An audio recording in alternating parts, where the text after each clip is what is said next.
Por favor, nos ajude deixando seu gostei no vídeo.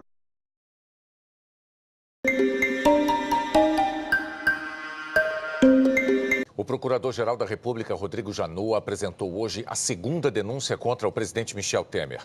Desta vez por organização criminosa e por obstrução de justiça. Com base em inquérito da Polícia Federal e nas delações do doleiro Lúcio Funaro e dos executivos da JF, Janot acusou Temer de liderar uma organização criminosa. Janot também encaminhou ao Supremo Tribunal Federal a rescisão do acordo de delação premiada que garantiu benefícios aos irmãos Joesley e Wesley Batista, executivos donos da JF. Janot também pede que a prisão temporária de Joesley e do executivo Ricardo Saldi seja convertida em preventiva. O procurador Rodrigo Janot abre a denúncia com a citação de um discurso histórico de Ulisses Guimarães. O poder não corrompe o homem. É o homem que corrompe o poder. O homem é o grande poluidor da natureza, do próprio homem, do poder. Se o poder fosse corruptor, seria maldito e proscrito, o que acarretaria a anarquia.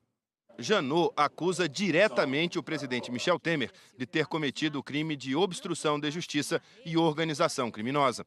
Além de Temer, são acusados os ministros Eliseu Padilha, Moreira Franco e os ex-ministros Gedel Vieira Lima, Henrique Eduardo Alves, o ex-deputado Eduardo Cunha, o ex-assessor da presidência Rodrigo Rocha Loures e os executivos da JF Joesley Batista e Ricardo Saldi. Na denúncia, Janot afirma que os integrantes do grupo utilizaram de suas funções para cometer infrações penais com estrutura ordenada e divisão de tarefas, com o objetivo de obter vantagens no âmbito da administração pública direta e indireta e da Câmara dos Deputados. A denúncia usou vários elementos da investigação concluída na terça pela Polícia Federal no inquérito que foi aberto para apurar a formação de organizações criminosas dentro de partidos como o PMDB.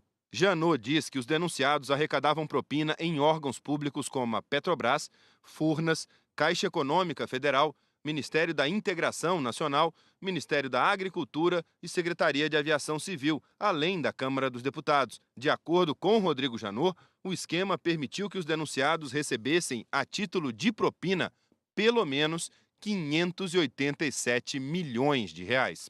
A investigação aponta que os integrantes do chamado núcleo do PMDB da Câmara atuavam de forma coordenada desde 2006, pelo menos. O grupo fazia parte de uma estrutura maior que tinha integrantes de outros partidos, como o Partido Progressista e o Partido dos Trabalhadores, que tinha exercido um papel mais relevante na organização durante os governos de Lula e Dilma. Mas com a chegada de Michel Temer ao poder, o PMDB da Câmara ganhou um papel de destaque. Foi nesse período, já no mandato de Michel Temer na presidência, que, segundo a denúncia, o novo núcleo político da organização criminosa negociou com o PP a presidência da Caixa Econômica Federal, o Ministério da Agricultura e o Ministério da Saúde, tendo os nomes para os cargos sido indicados por Ciro Nogueira e Aguinaldo Ribeiro, ambos membros da organização criminosa e, respectivamente, presidente e líder do partido na Câmara à época. Rodrigo Janot diz também que todos os integrantes desta organização criminosa, independentemente do núcleo a que pertenciam, tinham um interesse em comum que os uniu, qual seja obter, a partir dos negócios disponíveis no âmbito dos entes e órgãos da administração pública federal, direta e indireta e do Congresso Nacional, o máximo de vantagem econômica indevida para si e para outrem, independentemente de tais negócios atenderem ou não o interesse público. O procurador afirma que, assim que Temer assumiu a presidência, o grupo passou a dividir os órgãos públicos entre eles e aliados. No caso em tela, no lugar de negociações políticas, temos negociatas ilícitas, nas quais a moeda de troca não era simplesmente divisão de poder para governar, mas sim a compra de apoio político com a utilização de dinheiro público. Desde o início das negociações a respeito dos cargos que poderiam ser ocupados por eles ou pessoas por eles indicadas, o propósito motor dos ajustes foi obter cargos que lhes permitissem administrar orçamentos ou interesses economicamente relevantes, de forma a lhes possibilitar desenvolver no âmbito dos órgãos públicos, empresas públicas e sociedades de economia mista um sistema de arrecadação de propina. Rodrigo Janot também detalha a relação entre Michel Temer e outros integrantes do núcleo do PMDB da Câmara. De acordo com a denúncia, Eliseu Padilha, Gedel Vieira Lima, Henrique Eduardo Alves, Moreira Franco e Rodrigo Loures têm relação próxima e antiga com Michel Temer. Daí porque nunca precisaram se valer de intermediários nas conversas diretas com Temer. Eram eles que faziam a interface junto aos núcleos administrativo e econômico da organização criminosa a respeito dos assuntos ilícitos de interesse direto de Michel Temer, que, por sua vez, tinha o papel de negociar junto aos demais integrantes do núcleo político da organização criminosa os cargos a serem indicados pelo seu grupo e era o único do grupo que tinha alguma espécie de ascensão sobre todos. Um dos elementos usados por Rodrigo Janot na construção da denúncia é a delação do operador Lúcio Funaro, que contou como o grupo agia na Câmara dos Deputados. Funcionava da seguinte maneira: quando um projeto de lei ou medida provisória chegava ao Congresso ou era feito dentro do Congresso, era definido internamente qual político iria conversar com os empresários que iriam se beneficiar ou pleiteavam essa aprovação, que assim o político pedia valores em troca para que a medida fosse aprovada. E que quando a empresa tinha área de relacionamento institucional, o próprio diretor de relações institucionais procurava o grupo político e as negociações eram lideradas pelo político que fosse o mais próximo do setor beneficiado. Funaro também disse que era comum a troca de emendas e de favores entre parlamentares, entre Senado e Câmara, que então os deputados e senadores conversavam para definir a estratégia de aprovação da referida medida, e que sempre era Cunha quem liderava na Câmara. No Senado, na maioria das vezes, Romero Jucá e, eventualmente, também Renan Calheiros, e que as formas de pagamento de propina para os parlamentares eram ou em dinheiro ou em doações eleitorais, independentemente de serem Caixa 1 ou Caixa 2. Para coordenar as ações do grupo, eles se falavam frequentemente. As investigações revelaram que Eduardo Cunha, considerado o mais influente do grupo, falou entre 2012 e 2014 507 vezes com Moreira Franco. Trocou, no mesmo período, 1.158 ligações e mensagens com Eliseu Padilha. Cunha e Gedel Vieira Lima se falaram 5.299 vezes. Já com Henrique Eduardo Alves, Cunha falou 9.523 vezes por mensagens ou telefonemas. Janot pede que os 7 políticos sejam condenados por crime de organização criminosa, que prevê prisão de 3 a 8 anos e multa. Para Temer, Janot pede pena maior por ter atuado como chefe da organização criminosa desde maio de 2016, quando assumiu a presidência. O procurador também pede que Temer e os empresários Joesley Batista e Ricardo Saldi sejam condenados por crime de obstrução à justiça, que também prevê pena de prisão de 3 a 8 anos e multa. Além disso, o procurador quer que os denunciados com mandato eletivo percam os cargos e que o grupo seja condenado a pagar pelo menos 632 milhões de reais. Na primeira denúncia contra Temer, o procurador acusou pela primeira vez na história do Brasil um presidente da República de ter cometido o crime de corrupção no exercício do cargo. Janot afirmou que entre os meses de março e abril desse ano, com vontade livre e consciente, Temer recebeu para si, em razão de sua função, por intermédio de Rodrigo Rocha Loures, o valor de R$500 mil oferecidos pelo grupo JIF. Era aquela mala que o ex-assessor de Temer, Rocha Loures, recebeu no estacionamento de uma pizzaria em São Paulo no dia 28 de abril, depois do encontro entre Joesley Batista e Michel Temer no Palácio do Jaburu, no dia 7 de março. Naquela denúncia, os procuradores afirmaram que não há dúvidas do envolvimento do presidente Michel Temer com o crime de corrupção. A denúncia, no entanto, foi suspensa por decisão da maioria da Câmara dos Deputados. Na denúncia, o procurador-geral afirma que o grupo político comandado por Temer atuou para obstruir as investigações da Lava Jato e que esse núcleo teve como financiador Joesley Batista. O procurador Rodrigo Janot afirma que o núcleo político e econômico do PMDB gestou vários planos para obstrução da Operação Lava Jato, com utilização desvirtuada das funções e prerrogativas do Poder Legislativo, cooptação e tentativa de cooptação de membros do Poder Judiciário e desestruturação, por vingança e precaução, a futuras atuações do Ministério Público. A denúncia cita ações do grupo contra a Lava Jato como articulação para aprovação de lei de abuso de autoridade ou anistias a crimes. Janot diz que, em razão desse temor, entre fevereiro e junho de 2016, Lúcio Funaro, antes de ser preso, acertou com Joesley Batista, membro do núcleo econômico da parcela da organização criminosa ligada ao grupo do PMDB da Câmara, um pacto de silêncio. Foi então oferecido por Joesley a Lúcio Funaro um contrato de 100 milhões de reais para, além de conferir verniz de legalidade a atos criminosos perpetrados por ambos, mantê-lo em silêncio. O contrato foi elaborado em dezembro de 2015 ou janeiro de 2016, mas foi assinado com a data retroativa a 2012. A denúncia descreve que a JF, por determinação de Joesley Batista, criou uma espécie de pagamento mensal no valor de R$600 mil e, em outras oportunidades, R$400 mil, a serem pagos diretamente a Lúcio Funaro ou, se preso, a pessoas ligadas a eles.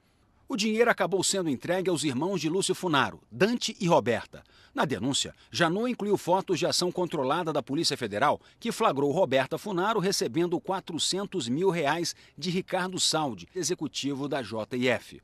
O procurador afirma que, nesse período de encarceramento, o ânimo de Lúcio Funaro em cumprir o pacto de silêncio era constantemente monitorado, não só por Joesley Batista, mas também por integrantes do governo Temer, como Gedel Vieira Lima e Eliseu Padilha, por meio de contatos com a esposa dele, bem como de membros de sua família.